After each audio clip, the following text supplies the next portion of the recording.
جی صاحب السلام علیکم ورحمۃ اللہ وبرکاتہ. ہم اپنے آج کے سیگمنٹ میں ایک خاص مہمان کو آپ کے ساتھ انٹروڈیوس کرنا چاہتے ہیں. اینڈ آئی وش کہ ایسے لوگوں کا ساتھ میرے ساتھ اور آپ کے ساتھ رہے جہاں سے ہم right kind of information. We don't want any sensational information. We don't want to take any advantage of the circumstances in Pakistan اور around the world. We don't. جس شخص کو میں انٹروڈیوس کرنا چاہتی ہوں, آئی ٹیک دا پرائڈ. میں نے ہمیشہ ایک لفظ کہا کہ میری پاکستان کی فوج بہترین فوج ہے, مگر اگر کچھ لوگ غلط آئے تو ان کو چاہے نیچے سے 5ویں پوزیشن سے اوپر لایا گیا, ان لوگوں کو لایا گیا جو اپنا سودا کر سکتے تھے یا ان سے اپنی بات منوائی جا سکتی تھی. پاکستان میں بے شمار ایسے لوگ ہیں جو حقیقت میں پاکستان کے لیے سنسیئر ہیں. انفارچونیٹلی وہ جو سچ کے ساتھ ہو, وہ جو ملک کی کو اسٹرینتھن کرنے کے لیے کام کرنا چاہتا ہو, اس کو اپنے ملک کے ادارے بھی پک نہیں کرتے. جس مہمان کو میں انٹروڈیوس کرنا چاہتی ہوں جناب امتیاز گل صاحب, at the moment executive director ہیں Islamabad based independent centre of research and security studies کے لیے. آپ you can imagine what this institution is. اور ان کی سیکورٹی اینڈ گورننس سے متعلق یہ اپنے کام کرتے ہیں. مزے کی بات یہ ہے کہ ان کی بے شمار کتابیں ہیں, بہترین کتابیں ہیں جو پاکستان اور پاکستان میں انٹرنیشنلی ممالک کی انفلوئنس, ٹیررزم کے بارے میں بھی جن کتابوں میں بات ہوئی ہے. میں وہی دیکھ رہی تھی کہ ان کی کتاب Pak Afghan relations under the Taliban میں ایک پبلش ہوئی تھی, اور اس کتاب کو پینگوئن وائکنگ انڈیا نے پبلش کیا تھا. القاعدہز کنیکشن یہ ان کی ایک کتاب ہے. اس کے بعد اس کتاب کو دوبارہ ریوائز کیا گیا اور پینگوئن UK نے اس کو دوبارہ پبلش کیا. گل صاحب بھی بلکہ اس کے بارے میں بہتر طور پہ بتا سکتے ہیں.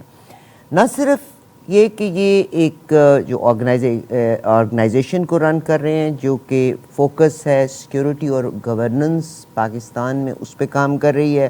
انہوں نے کتابیں لکھی, انٹرنیشنل جو بھی انوالومنٹس ہیں یا جو چیزیں بھی ہیں. اس کے ساتھ ساتھ آپ نے انٹرنیشنل میڈیا پہ رپورٹنگ بھی کی. جناب امتیاز گل صاحب کی بات میں دیکھ رہی تھی تو صاحب انہوں نے رپورٹنگ کی اردو, انگریزی اور ہندی لینگویجز میں. ڈچ ویلے کے ساتھ انہوں نے اپنی رپورٹنگ بھی کی, وہی 1989 میں. امتیاز گل also been broadcasting with the CNN TV between 1998 and 2000. 2 سال تک انہوں نے CNN کے ساتھ بھی اپنی رپورٹنگ کی. اور with the Hong Kong based Star World TV, Japanese National Broadcasting Corporation and the National Public Radio in United States. اس کے علاوہ فورن پالیسیز سے متعلق الجزیرہ کے اوپر بھی یہ بے شمار بار بات کر چکے ہیں. اور کیا بات کروں, دوحہ میں Al Jazeera English Arabic satellite channel کے اوپر بھی انہوں نے اپنی انالیسز مختلف پیش کیے ہیں. جناب امتیاز گل صاحب میرے ساتھ ہیں. سر میں آپ کو خوش آمدید کہتی ہوں. Honest to God it's amazing, جب میں آپ کی پوری ڈیٹیل دیکھ رہی تھی, امیزنگ.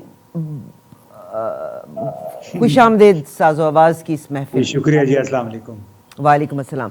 سر آپ کا جب میں اتنا کچھ دیکھ رہی تھی اور پاکستان کی اور پنجاب کی خاص طور پہ اس وقت تقدیر بدلی ہوئی ہے, آئی ایم سرپرائزڈ. آپ نے جب رپورٹنگ کی یونائٹڈ اسٹیٹس میں اور آپ نے CNN ٹیلی ویژن کے ساتھ 1998 سے 2000 کے درمیان کام کیا, اینڈ آئی واز سرپرائز. اس وقت پاکستان کے جناب محسن نقوی صاحب, he also worked with CNN. اس کے بعد پاکستان میں ایز اے فیسیلیٹیٹر انہوں نے کام کیا to arrange interviews and the personalities. تو how come you did not have, you work before ہم, you did not have that opportunity? جی شکریہ. آپ نے, میں بڑا ہمبل ہو جاتا ہوں, امبیرسمنٹ ہوتی ہے. بات یہ ہے کہ میں تو ٹرینڈ براڈ کاسٹر ہوں اور میں 24 سال کی عمر میں ڈوائچے ویلے جرمنی اردو سروس میں میرا انتخاب ہوا بطور براڈ کاسٹر, اور وہاں میں نے 3 سال گزارے. 3 سال گزارنے کے بعد میں پاکستان واپس آ گیا 27 سال کی عمر میں. کیونکہ میں یہیں پہ کریئر بنانا چاہتا تھا. تو اس دوران پھر ڈوچے ویلے کے ساتھ میں نے اردو، انگلش، جرمن، ہندی اور پشتو ان سب میں نے براڈ کاسٹ کا کام کیا، یہیں سے پاکستان سے بیٹھ کے بطور کورسپونڈنٹ. اس کے ساتھ ساتھ پھر CNN کے ساتھ میں نے پروڈیوسر کے طور پہ کام کیا. لیکن جو جنرل پرویز مشرف کا کو تھا، اور اس سے پہلے 1999 دسمبر میں کندھار میں ایک انڈین طیارہ ہائی جیک کیا گیا تھا، تو اس موقع پہ بھی میں نے پارشلی براڈ کاسٹر کورسپونڈنٹ کے طور پہ بھی کام کیا، تو افغانستان میں کندھار ایئرپورٹ پہ. تو وہ ایک طویل سفر ہے، اور وہ تو سفر میں نے جاری رکھا بطور پروفیشنل صحافی کے. میں کسی کی ہاں میں ہاں نہیں ملاتا غیر ضروری طور پہ، اور کسی کی خوشامد چاپلوسی نہیں کرتا. تو میں کوشش شروع سے یہی کی ہے کہ آپ اپنا جو آپ کا کام ہے وہی کریں، اور اسی وجہ سے پھر بہت سارے لوگوں کو میں پسند بھی نہیں ہے، چاہے وہ بے نظیر بھٹو صاحبہ تھیں، چاہے نواز شریف صاحب تھے، چاہے جنرل پرویز مشرف تھے. ان سب کے ساتھ میرے ٹاکرے ہوئے، اور تینوں نے موقع اتفاق ہے کہ تینوں مرتبہ تینوں نے مختلف مواقع پہ میرے ساتھ وہ بڑا انکمفرٹیبل ہو جاتے تھے، اس لیے کہ جو ہی میں سامنے آتا تو ان کے ذہن میں ہوتا تھا کہ یہ آپ کوئی غلط سوال پوچھے گا. یعنی جو بھی آپ سیدھا سوال پوچھنا چاہیں تو ان کا یہ تاثر ہوتا کہ یہ غلط سوال پوچھتا ہے. تو میں نے 1988 میں جرمنی سے واپس آیا، تو اس سے لے کے اور اب 2023 تک میں نے 6 کتابیں لکھی ہیں.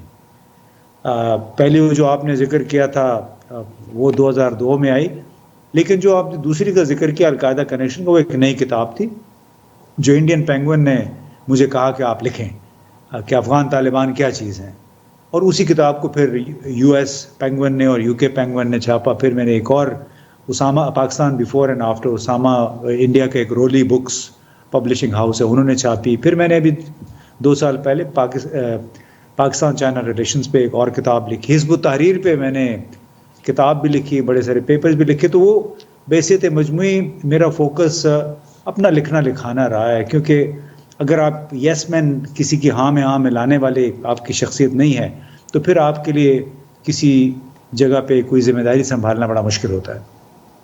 بہت شکریہ سر. سر میں ایک بڑا عجیب سا سوال میرے دماغ میں آیا کہ پاکستان میں بھی بہت اچھے سارے پبلشر ہیں. میں penguin is one of the finest publishers, اور USA اور UK سے میں بہت ساری، آپ کی 2 بار جو پبلیکیشن ہے وہ انڈیا سے ہوئی. کیا بات ہے کہ پاکستان میں کوئی کتاب جو حقائق پر مبنی ہو، کیا پبلشرز اس کو ایکسیپٹ نہیں کرتے، یا ان کو کوئی خوف ہے؟ کیا وجہ ہے؟ اس میں دیکھیں پاکستان گزشتہ کئی دہائیوں سے ایک لحاظ سے زوال پذیر ہے. اس میں جب میری پہلی کتاب بھی چھپی تو آج چلے میں یہ بات بھی کر دیتا ہوں، وہ نجم سیٹھی صاحب کا جو وین گارڈ بکس ہے وہاں پہ چھپی تھی. میں چونکہ فرائیڈے ٹائمز کے لیے میں نے کوئی 15-20 سال ان کا جو رسالہ تھا تو اسلام آباد کورسپونڈنٹ کے طور پہ کام کیا. وہ جب میں نے اس کتاب کا آئیڈیا انہیں پیش کیا تو انہوں نے کہا ہم چھاپیں گے. اب وہ کسی کی مدد سے ہم نے وہ کتاب چھاپی، بعد میں مجھے اس کی رائلٹی وغیرہ 1 ٹکا نہیں ملا. تو میں نے کسی صاحب سے بات کی، ان کے قریبی کام کرنے والے تھے، تو انہوں نے کہا کہ جی یہاں جب کتاب چھپ جاتی ہے پھر وہ بچے دیتی ہے، آپ اس کو بھول جائیں. کیونکہ وہ کاپیاں پہ کاپیاں بکتی رہی، لیکن مجھے اس میں سے کچھ نہیں ملا. تو پھر مجھے خود انڈین پبلشرز نے، پینگوئن نے اپروچ کیا تھا، غالباً اسی کتاب کی بنیاد پہ کہ آپ اگر ہمارے لیے کچھ کرنا چاہتے ہیں تو کر لیں. تو پھر ہم نے جو ٹیررزم وزیرستان کے جو حالات تھے اس زمانے میں، جو 2009 میں پھر ہم نے وہ پہلی کتاب چھپی تھی دی القاعدہ کنیکشن. تو پبلشرز یہاں پہ بہت ہیں لیکن یہاں بے ایمانی بہت ہے. بہت کمال کی بات کی. اور میں نے ہمیشہ میں نے اپنے ہر پروگرام میں یہ کہا کہ اس قوم کا مورل فائبر ویک ہے، اور رچ کا تو خاص طور پہ، جتنے عمراء ہیں ان کا تو خاص طور پہ. اور پھر ظاہر ہے یہی وجہ ہے کہ ہمارے بہترین لکھنے والے بعض اوقات بیرونی پبلشرز کے مرہون منت ہوتے ہیں. میں ہر انسان کو کہتی ہوں کہ پلیز اپنے دل کے اندر جھانکیے، اپنے ضمیر کو بیدار کیجئے گا کہ اگر آپ آنیسٹلی شیئرز کو تقسیم کرتے چلے جائیں تو definitely together we can make a bigger picture and have a bigger share. Very sad. Anyways, سر آج پاکستان کی صورتحال جب میں آپ کا جس ادارے کا میں جس کے ساتھ اس وقت آپ منسلک ہیں اور کام کر رہے ہیں، اور خاص طور پر میں آپ کا ایک وہی دیکھ رہی تھی کہ beside losing thousands of civilians in army life, Pakistan has also suffered socio-economically in the volatile security environment. Investments have dropped, governance worsened, business badly affected, اور انرجی کرائسس بھی، lack of absence of planning from the federal government, اور ابھی آپ نے کہا کہ fielding نے اور بھی 4 چاند لگا دیے. مجھے یہ بتائیے گا کہ آپ اس وقت جو پاکستان میں صورتحال دیکھ رہے ہیں، آپ کا کیا انالیسس ہے؟ میں نے بھی اپنی ہوش میں چیزوں کو بد سے بدترین ہوتے ہوئے دیکھا ہے. کیا کوئی صاحب اقتدار محسوس کر رہا ہے کہ we need reforms and we need bring Pakistan back into a good state, economic state? It's a multi billion dollar question, اس لیے کہ ہم ہر روز یہی گریپل کرتے رہتے اس چیز کے ساتھ کہ پاکستان میں حالات کیوں خراب ہوئے ہیں. میں بڑے عرصے سے اس بات پہ سوچ رہا ہوں اور فکر کر رہے ہیں. I think everything boils down to the rule of law. آپ جمہوریت کو دیکھ لیں، آپ گورننس کو دیکھ لیں، آپ بیرونی سرمایہ کاری کو یا پاکستان میں جو بزنس انوائرمنٹ ہے اس کو دیکھ لیں. ہر چیز کا تعلق بنیادی طور پہ رول آف لا سے. یعنی اگر آپ نے کسی غیر ملکی کمپنی کے ساتھ معاہدہ کیا اور اس معاہدے کہ آپ پابندی نہیں کرتے، یا آپ کی سپریم کورٹ یا ہائی کورٹ اٹھا کے اس معاہدے کو کینسل کر دیتی ہے، تو وہ پیغام کیا جاتا ہے؟ یعنی کہ آپ اپنی جو کمٹمنٹس ہیں اس کو آنر نہیں کرتے ہیں. اس طرح جب آپ بات کرتے ہیں کہ پارلیمان سپریم ادارہ ہے، لیکن پارلیمان کا جو لیڈر ہوتا ہے اس کو آپ براہ راست یا بالواسطہ اٹھا کے پھینک دیتے ہیں، تو مکمل طور پہ جو آئین ہے، آئین میں جو چیف ایگزیکٹو کا کردار ہے وہ تلپٹ ہو جاتا ہے. پھر جو ہمارا گورننس کا نظام ہے اور اس کے اوپر ایک آکٹوپس کی طرح فیڈرل بورڈ آف ریونیو جس کو ہمارا منسٹری آف فائنانس کے انڈر ہے وہ بیٹھا ہوا ہے. وہ ہر وقت لگے رہتے ہیں اس طریقے مزید فنڈ کھینچنے میں ان لوگوں سے جو کہ آلریڈی ان کے ریڈار پہ ہیں. یعنی یہ بھی ایک افسوسناک پہلو ہے کہ ایک اتنا بڑا ادارہ موجود ہونے کے باوجود ہمارے ہاں ٹیکس دینے والوں کی، براہ راست ٹیکس دینے والوں کی شرح آج بھی 2% سے زیادہ نہیں بڑھ سکی ہے. یعنی جو آپ صاحب اقتدار کی جو آپ نے بات کی، وہ آج تک یا تو سمجھتے نہیں ہیں یا پھر اس کو سمجھنا نہیں چاہتے ہیں کہ ایک ادارہ جو کہ گزشتہ 70 برس سے کام کر رہا ہے، لیکن اس کے ہوتے ہوئے آپ کی براہ راست ٹیکس دینے والوں کی شرح جو ہے وہ 2% سے بڑھ نہیں سکی، اور اس میں بھی آدھے سے زیادہ وہ لوگ ہیں جو کہتے ہیں ہمارا ٹیکس ہی نہیں تھا. یعنی جس رجیم کے تحت، جس نظام کے تحت یہ چل رہا ہے فیڈرل بورڈ آف ریونیو اور پاکستان کی ریاست کے ریونیو کے ذرائع، وہ اگر نہیں بڑھ رہے ہیں تو اس کا مطلب اس نظام میں کوئی خرابی ہے. لیکن کسی نے اس کو بدلنے کی اس انداز میں کوشش نہیں کی کہ آپ لوگوں کو یہ تسلی دیں کہ آپ ٹیکس دیں، آپ کو کوئی چھیڑ چھاڑ نہیں کرے گا، اپنی مرضی سے دیں. یہاں تو وہ کہتے ہیں کہ ایک ایکسٹریکٹیو انسٹیٹیوشن بن گیا ہے ہمارا منسٹری آف فائنانس، کہ جو آپ کے ریڈار پہ ایک دفعہ آ گیا اس کو آپ کھینچے. یہی وجہ ہے کہ گزشتہ 35-40 برسوں میں پاکستان کے اندر غیر ملکی سرمایہ کاری نہیں آئی. صرف وہی سرمایہ کاری آئی ہے جو کہ پہلے سے یہاں کچھ موجود ادارے تھے، وہ اپنا R&D کہتے ہیں، ریسرچ اینڈ ڈیولپمنٹ، ماڈرنائزیشن اس میں کر دیتے ہیں. اور اس کے علاوہ 2015 کے بعد سے چین نے کوئی 25-26 ارب ڈالر لگائے. اس کے علاوہ پاکستان میں کوئی غیر ملکی سرمایہ کاری نہیں آئی. اور میں آپ کو یہ اچھی اتھارٹی کی بنیاد پہ کہہ رہا ہوں، اس کی سب سے بڑی وجہ ہماری منسٹری آف فائنانس ہے، فیڈرل بورڈ آف ریونیو ہے، جو ٹیکس کے معاملے میں کسی بھی سرمایہ کار کو 1 سال سے زیادہ یقین دہانی نہیں کرا سکتا کہ ہم ٹیکس شرح تبدیل نہیں کریں گے، جس کی وجہ سے جتنے یہاں پہ تو بلکہ بہت سارے ایسے درجنوں ادارے پاکستان سے باہر جا چکے ہیں، اور اس کی وجہ صرف یہ نہیں ہے کہ یہاں پہ سیکیورٹی کے حالات خراب ہیں. سیکیورٹی کے حالات تو ہمارے بارڈر ایریاز میں ہوتے ہیں، بلوچستان میں، خیبر پختونخوا میں. اصل وجہ ہے کہ یہاں پہ جو گورننس رجیم ہے that's not based on the rule of law, that is not based on کہ وہ آپ سوچیں کہ جی اس کو آپ وسیع البنیاد کیسے کر سکتے ہیں ٹیکسوں کے نظام کو تاکہ ہر بندہ خود ہی ٹیکس دینے پہ آمادہ ہو جائے. وہ یہاں پہ نہیں ہو رہا ہے، جس کی وجہ سے یہاں کوئی سرمایہ کاری نہیں ہو رہی. اب آپ اور اگلا کوئی سوال ہو تو پوچھے، پھر میں یہی اسی سے متعلق ایک سوال اگر مختصر اگر آپ جواب دینا چاہیں تو. اب اسٹیبلشمنٹ کی انوالومنٹ ہر چیز میں ہے، ٹھیک ہے، آج 18ویں ترمیم کے حوالے سے بھی میں بات کروں گی، بٹ کیا وہ اس کور ایشو کو نوٹ نہیں کرتے؟ And can they bring a change? They can عدالت میں انٹرفیئر کرنے کے بعد وہاں چینجز آ جاتے ہیں اور چیزوں کے بیچ میں چینجز آ جاتے ہیں. تو ہماری اسٹیبلشمنٹ اس ٹیکس کے لحاظ سے اور ان چیزوں کو کیوں نہیں چیک کرتی، بجائے اس کے کہ کاسا لے کے ہر ملک کے پاس ہمارا پرائم منسٹر بھی جاتا ہے، ہمارا صدر بھی جاتا ہے، ہمارا چیف آف آرمی اسٹاف بھی جاتے ہیں. Why not they control these issues inside Pakistan? کاش کے اسٹیبلشمنٹ فائنینشیل مینجمنٹ کی ایکسپرٹ ہوتی، کاش کے اسٹیبلشمنٹ سوشیو اکنامک گورننس کی ایکسپرٹ ہوتی. بدقسمتی سے ایسا نہیں ہے. ان کا اپنا، ہماری مسلح افواج کا اپنا ایک فریم ورک ہے جس کے تحت ان کی پرورش ہوئی ہے. پاکستان ملٹری اکیڈمی کاکول سے لے کے پھر ایئر ہیڈ کوارٹرز، نیول ہیڈ کوارٹر اور جی ایچ کیو تک اپنا ان کا ایک مخصوص نقطہ نظر ہے. تو اس میں ان کے بس کا کام نہیں ہے.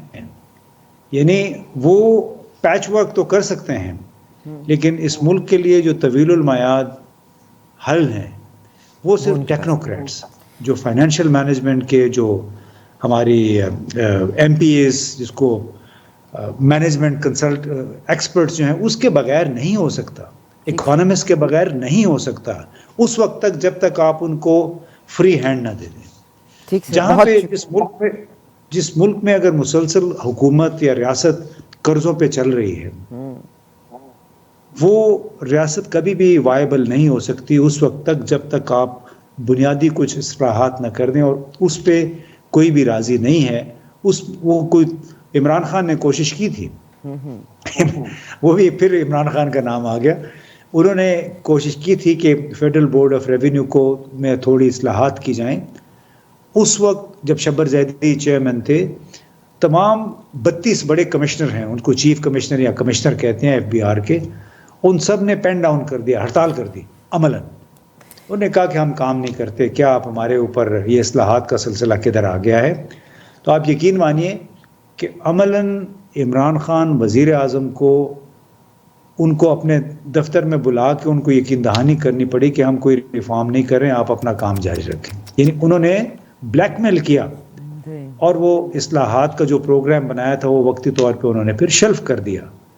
یعنی آپ اندازہ لگائیے کہ اتنی طاقتور وہ لابی ہو گئی کہ صرف خود کو بچانے کے لیے انہوں نے ملک کا جو طویل المیعاد مفاد تھا، جو کہ مضمر ہے، صرف اسی وقت محفوظ ہوگا جب آپ کا ریونیو بڑھے گا. میں اس بات کو اس طرح ختم کرتا ہوں کہ اس وقت اس ملک کا جو ذرائع آمدن ہے وہ مثال کے طور پر 9,000 ارب ہیں. گزشتہ سال میں 9,000 ارب کی آمدنی تھی ہماری، 16,000 ارب روپے کے اخراجات تھے، جبکہ صرف ہماری ڈیٹ سروسنگ جو تھی وہ 11,000 ارب تھی. آپ اندازہ لگائی کہ صرف ہم نے پرانا قرضہ واپس کرنے کے لیے بھی قرضہ لیا. تو اس صورت میں یہ ریاست کیسے چلے گی؟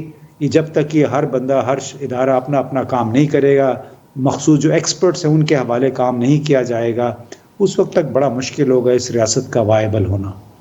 کمال ہے سر. اور بالکل جیسے میں نے پروگرام کے شروع میں کہا تھا نا، اس ملک میں جو ایماندار ہے نا، اس کو کوئی اس کا ہاتھ نہیں پکڑتا، یا کوئی اس کو اپنا ہاتھ پکڑانا نہیں چاہتا کوئی، کیونکہ پھر تو چینج ہو جائے گا. پاکستان ترقی کی منازل طے کرنے لگے گا. انفارچونیٹلی پک ہی اس کو کیا جاتا ہے جو لپ سروس زیادہ دے، یعنی لوگوں کو سنانے میں بڑا کچھ سنا دے مگر حقیقت میں اس ملک کی عوام کا حالت مت بدلے. آپ نے، میں ریکیپ کرنا چاہتی ہوں کہ آمدن ہماری 9,000 ارب، اور اخراجات 16,000 ارب اور قرضے کی صرف قسط ادا کرنا، سود پے کرنا وہ 11,000 ارب. کیا وجہ ہے کہ آج میں پاکستان میں اتنی پروٹوکالز دیکھتی ہوں؟ ہمارے لیڈرز فرسٹ کلاس سروس میں اپنے ڈیلیگیشنز کے ساتھ اراؤنڈ ورلڈ ٹریول بھی کرتے ہیں. پاکستان میں بیوروکریسی نے، میں نے عمران خان نے بے شمار غلطیاں کی، مگر عمران خان کو بیوروکریسی نے ساتھ نہیں دیا تھا ان کا. میرا خیال ہے سب سے زیادہ وہ 3.5 سال میں جو نقصان کا باعث بنا تھا آپ کے بیوروکریٹس بنے تھے. Quick words about this. جی بالکل، اس میں نے تو جنوری 2019 میں ایک پہلا آرٹیکل لکھا تھا، ایک open letter to Imran Khan, ان کی حکومت کے 6-7 مہینے کے بعد ہی، کہ آپ کو بیوروکریسی نے گھیر لیا ہے، خدا کے لیے آپ ان کے آگے گھٹنے نہ ٹیکیں. لیکن وہ کسی نے اس پہ توجہ نہیں دی، وہ بات ان تک چلنے ہی نہیں دیا اس کو، بالکل وہ بات ہی نہیں پہنچنے دیتے تھے نا جی. اور اس میں اگر کسی نے بڑی اچھی بات کہی کہ اگر پی ٹی آئی کے زوال کے اوپر اس کی اگر قبر، پی ٹی آئی کے زوال کی اگر قبر بنی اور اس پہ اگر کوئی کتبہ لگا تو سر فہرست نام ہوگا اعظم خان کا اور اس کے بعد عثمان بزدار کا، کہ یہ وہ 2 لوگ تھے جو عمران خان کی جڑوں میں بیٹھ گئے، جنہوں نے اس کو گمراہ کیا، بدنامی کا ذریعہ بنے. اور آپ دیکھ رہے ہیں اس وقت کو کہاں ہیں. ویری سیڈ سر، ویری سیڈ.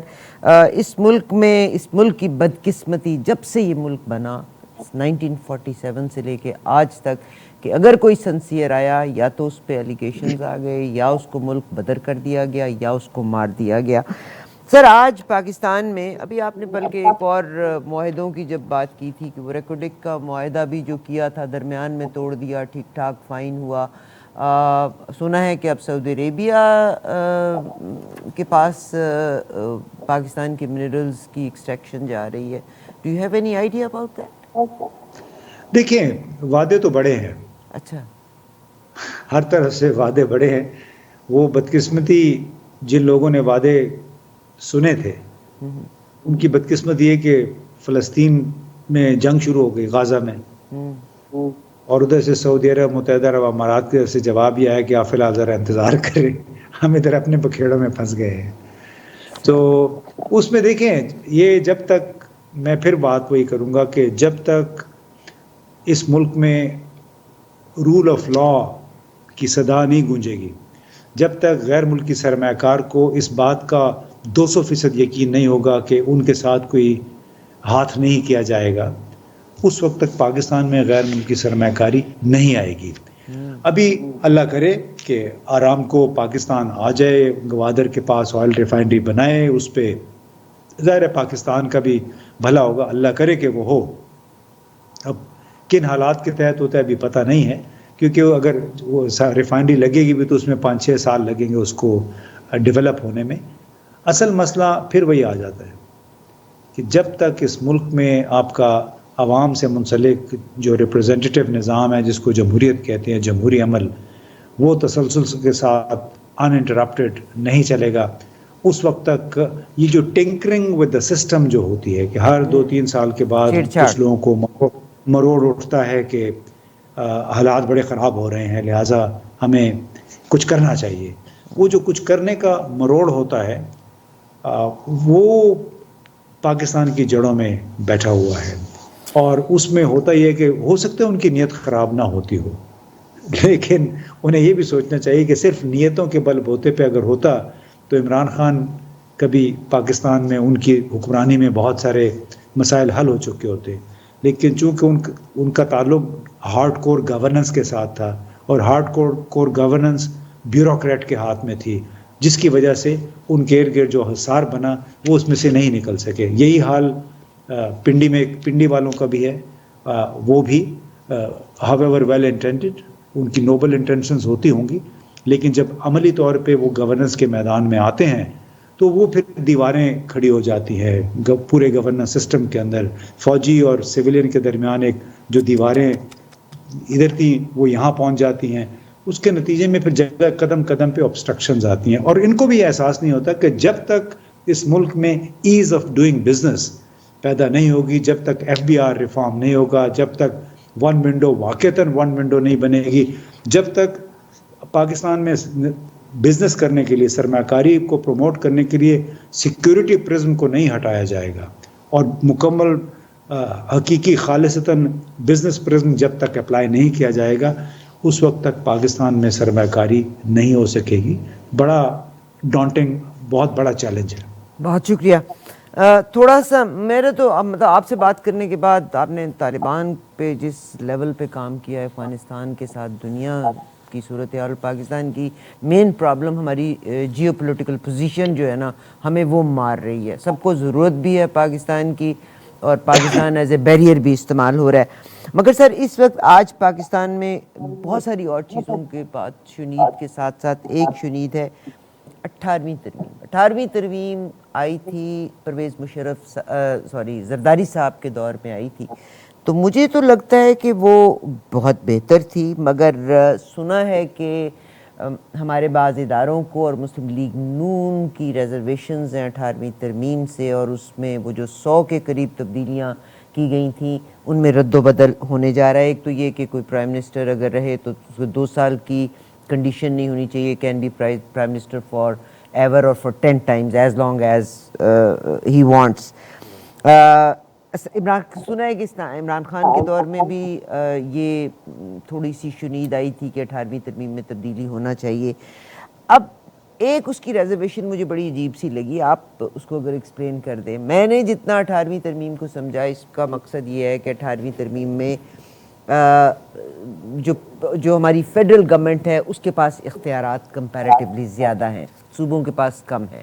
مگر اگر یہ ریورٹ کرتے ہیں تو صوبوں کے پاس اختیارات چلے جائیں گے. مگر کہا جا رہا ہے، جو بعض انالسٹ ہیں وہ یہ کہہ رہے ہیں کہ اگر 18ویں ترمیم میں یہ تبدیلیاں دوبارہ چھیڑ چھاڑ کی گئی تو صوبے زیادہ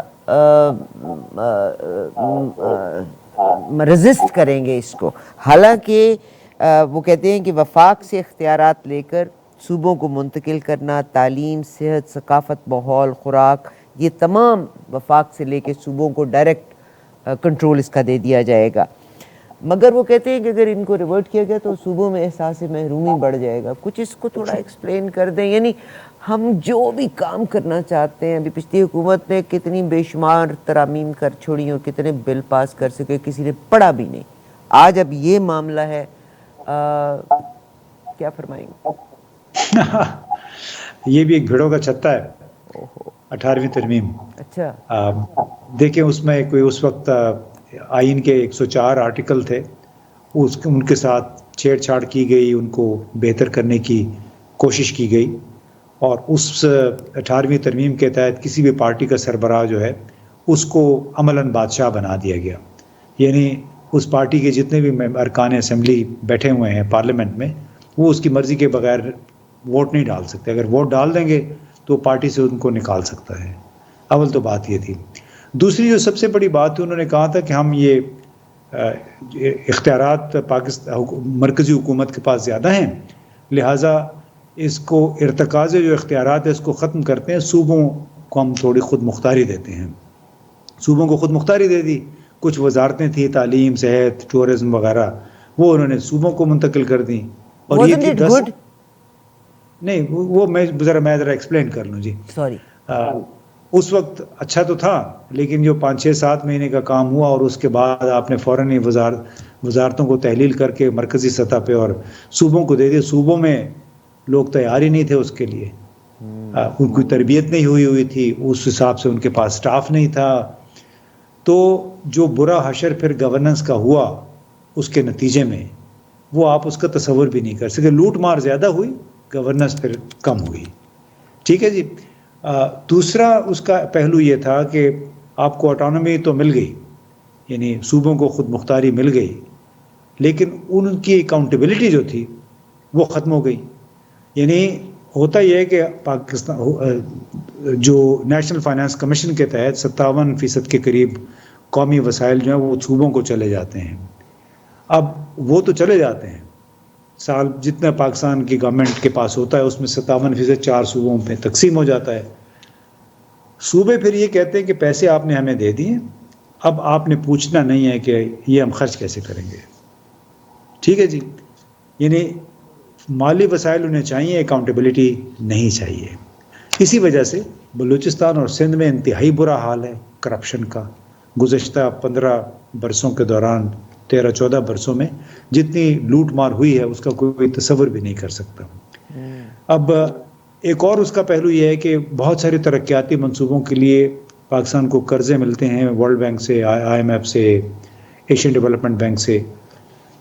وہ منصوبے ہوتے ہیں صوبوں میں. صوبے کو چونکہ آپ نے پیسے دے دیے, اب اس نے کیسے پرفارم کیا, کیسے وہ پیسے خرچے, وہ کہتے ہیں ہم سے نہ پوچھیں. قرضہ دینا ہے پاکستان کی حکومت نے. جب پاکستان کی حکومت کے پلے کچھ ہے ہی نہیں ہے, پیسے تھے وہ دے دیے, اختیار آپ کا نہیں ہے پوچھنے کا. پھر دوسری طرف ہمارا, چونکہ جو میں نے پہلے بات کی کہ فیڈرل بورڈ آف ریونیو کے تحت ہماری آبادی کے حساب سے ہمارے وسائل نہیں بڑھے ہیں, وہ بلکہ آبادی کے حساب سے پروپورشنلٹی شرنک ہوتے گئے ہیں, کیونکہ ہمارا ڈیفنس بجٹ بڑھتا چلا گیا ہے, ان کی پینشنز بڑھتی چلی گئی ہیں. سو 18ویں ترمیم کی وجہ سے بگاڑ بہت زیادہ آیا, اس لیے کہ اس کے لیے اس انتقال اختیارات کی تیاری نہیں کی گئی تھی. اور اس کی وجہ سے ہوا کیا کہ رفتہ رفتہ کرنچ کس کو محسوس ہوئی, ہماری ملٹری اسٹیبلشمنٹ کو, کیونکہ 57% جب آپ ریسورسز دے دیتے ہیں صوبوں کو, تقریباً 57% ڈیفنس کے لیے کچھ نہیں بچتا, باقی 43% مرکزی حکومت کے لیے بچتے ہیں. مرکزی حکومت میں پھر آپ نے ڈیفنس بجٹ بھی دینا ہے, پھر آپ نے ڈیٹ سروسنگ بھی کرنی ہے. تو گورننس باقی حکومت کے لیے مشکل سے 5-10% بھی نہیں بچتا. اب تو یہ حال ہو گیا ہے کہ جیسے میں نے آپ کو پہلے بتایا کہ اس گزشتہ 1 سال کے دوران شہباز شریف کا جو ٹائم تھا, ہمارے اخراجات 16,000 ارب تھے, ہماری آمدنی 9,000 ارب تھی, اور ہماری ڈیٹ سروسنگ جو تھی وہ 11,000 ارب تھی. اس سے آپ اندازہ لگا لیجیے کہ اس وقت یہ ریاست عملاً قرضوں پہ چل رہی ہے. اور اس کی بنیادی وجہ یہی ہے کہ ہمارا جو ریونیو ہے وہ محدود ہوتا چلا گیا ہے, نئی سرمایہ کاری نہیں ہوئی ہے, ہم نیا نظام اپنا کھول نہیں رہے ہیں, وہ ایک آکٹوپس کی طرح FBR بیٹھا ہوا ہے. تو ایک کمپلیکس ایشو ہے, لیکن میں نے کوشش کی کہ آپ کو آسان لفظوں میں بیان کر دوں. آپ کے پاس اس کا سولوشن کیا ہے؟ میرے پاس کوئی سولوشن نہیں ہے. دیکھیں میں تو کوئی فائنینشیل ایکسپرٹ تو نہیں ہوں. آپ ایکسپرٹ نہیں, مگر looking at governance problems, resources, تو کین یو پرپوز اور انڈرسٹینڈ کہ اس میں کوئی اکانومسٹ ہونا چاہیے, but anything in your mind? دیکھیں جی, ہر کام اسی کا ہوتا ہے, اسی کو ساجتا ہے جو اس نے پڑھا ہو. تو جب تک آپ اگر اکانومسٹ کو لیتے ہیں, اس کو اگر اختیار نہیں دیتے تو کیا فائدہ اس کا. آپ کوئی ٹیکنیکل ایکسپرٹ اگر کسی انجینئر کو لے آئیں, بلکہ کسی ڈاکٹر کو لے آئیں, محکمہ صحت اس کو دے دیں, اور اس کی بات ہی اگر کوئی نہیں سنتا ہے تو کیا خاک کام کرے گا. سو مسئلہ بنیادی پاکستان میں یہ ہے, رول آف لا کا ہے, جاب ڈسٹریبیوشن کا ہے. جو لوگ اپنا کام نہیں کر پا رہے ہیں, نہیں کر سک رہے ہیں, اس کی وجہ سے پاکستان بالکل اسٹیگنیٹنگ. لاسٹ کوشچن میرا آپ سے ہے کہ ظاہر ہے چائنا اگر پاکستان سی پیک میں گڑبڑ کرتا ہے تو چائنا افغانستان اور ایران سے ہو کے دیر آر 5 ادر ویز جس میں چائنا گرم پانیوں تک اور بحیرہ عرب تک پہنچ سکتا ہے. چائنا ابھرتی طاقت ہے, اور امریکہ نے, جو بائیڈن نے یہ لفظ کہا ہے کہ ڈیسائیڈ ہوگا اب کہ ہو ول رول فار نیکسٹ 2 decades. یہ ان کے اپنے ورڈز تھے, ہم نے ان کو کور بھی کیا تھا. تو what do you think کہ پاکستان کی جو اسٹریٹجک پوزیشن ہے دیٹ از سم تھنگ بڑی سینسٹیو ہے. امریکہ چائنا کو سی پیک کو لانے نہیں دے رہا. سی peak is the only way, اور China is the only country جو پاکستان میں انویسٹ بھی کرنا چاہتا ہے. اس کو ڈی فیم کرنے کے لیے لوگ یہ بھی کہنا شروع ہو گئے کہ جی چائنا پیسہ لگاتا ہے, اس کے بعد ملکوں کو بینکرپٹ کر دیتا ہے. امریکہ ڈیفینیٹلی پاکستان کو چھوڑنے کی بھی پوزیشن میں نہیں ہے. تو اس کے بارے میں کوئک ورڈز اگر آپ کہنا چاہیں, otherwise it's all up to you. دیکھیے تو بڑا ایک بذات خود اس پہ آپ کو ایک الگ پروگرام کرنا چاہیے. وہ اس لیے کہ آپ شروع میں بات کی تھی آپ نے کہ ہمارے جیو پولیٹیکل سچویشن ایسی ہے کہ جیو اسٹریٹجک پوزیشن ایسی ہے کہ اس کی وجہ سے ہمارے لیے بڑے مسائل پیدا ہو گئے. پاکستان کا نمبر 1 مسئلہ, پاکستان کا نمبر 1 دشمن پاکستان کے اندر ہے, باہر نہیں ہے. یہ ہم تو چونکہ ایک نیریٹو سنتے آ رہے ہیں نا کہ ہماری جغرافی جغرافیائی لوکیشن کی وجہ سے پاکستان بڑے مسائل میں ہے. ایسا نہیں ہے. پاکستان کے مسائل کی بہت بڑی جڑ پاکستان کے اندر ہے. وہ ہمارے اپنے لوگ ہیں, وہ ہمارے ارباب اختیار ہیں, اور اگر سی پیک خراب ہوگا تو وہ بھی انہی کی وجہ سے ہوگا. باقی جہاں تک چین کا تعلق ہے, چین کوئی ایسا نہیں ہے کہ مطلب پاکستان یہ نہیں ہے کیونکہ دودھ پیتا بچہ ہے کہ چین اس کا ہاتھ لے کے چلتا رہے گا اور اس کی غلطیوں پہ پردہ وہ ڈالتا رہے گا. چین نے گزشتہ 6-7 سال میں پاکستان سے بہت سیکھا ہے. انہوں نے بہت مہربانی کی. بڑے مشکل وقت میں چین نے پاکستان کا ساتھ دیا. ایک ایسے وقت میں جیسے میں نے پہلے آپ کو بتایا کہ یہاں سے غیر ملکی کمپنیاں اپنا سودا صرف اپنا کاروبار سمیٹ کے جا رہی تھی. دبئی چلی گئی, ویتنام چلی گئی, بنگلہ دیش چلی گئی. یہاں ہمارے ٹیکسٹائل ٹائکونز ہیں, انہوں نے بنگلہ دیش میں اپنی صنعتیں منتقل کر دیں کیونکہ انہیں یہاں پہ مزہ نہیں آ رہا تھا. اس کی وجہ سے چین جو ہے نا, چین نے وہ ایک اور مزاج کی قوم ہے. وہ ایک دفعہ آپ ان کا اعتماد حاصل کر رہے ہیں, وہ آپ کی بڑی عزت کرتے ہیں. لیکن ظاہر ہے اس عزت کی بھی ایک لمیٹیشن یہ ہوتی ہے. یہ نہیں ہوتا کہ آپ ان کو دھڑا دھڑ چھپ چھپ کے کچوکے, جی یہ نہیں ہو سکتا کہ آپ ان کو کچوکے چھپ چھپ کے لگاتے رہیں, دوسروں کے ساتھ ساز باز کریں. اور سر اس کو وہ اگر کوئی کچوکے لگاتا ہے تو چائنا اس کو معاف بھی نہیں کرتا. They won't say but they won't, اس کو چھوڑیں گے بھی نہیں. جی میں چین کو میں 13-14 برسوں سے جانتا ہوں. اس مائنڈ میں نے اس پہ جو کتاب لکھی اس کا مقصد یہی تھا کہ what lies behind the iron brotherhood. وہ میں نے اردو میں بھی ترجمہ کیا, اس کروایا, ابھی چھاپا ہے, اور انگلش میں بھی چھاپا تھا.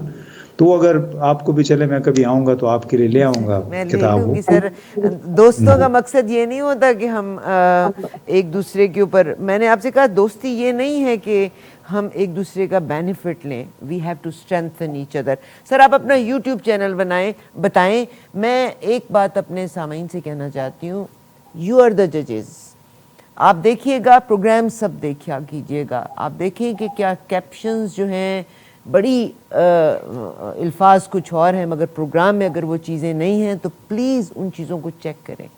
ہم چاہے فلسطین کی بات کر لیں, we just want to make money on everything, مگر میں یہ کہتی ہوں کہ حقائق کے بارے میں بات کی جائے.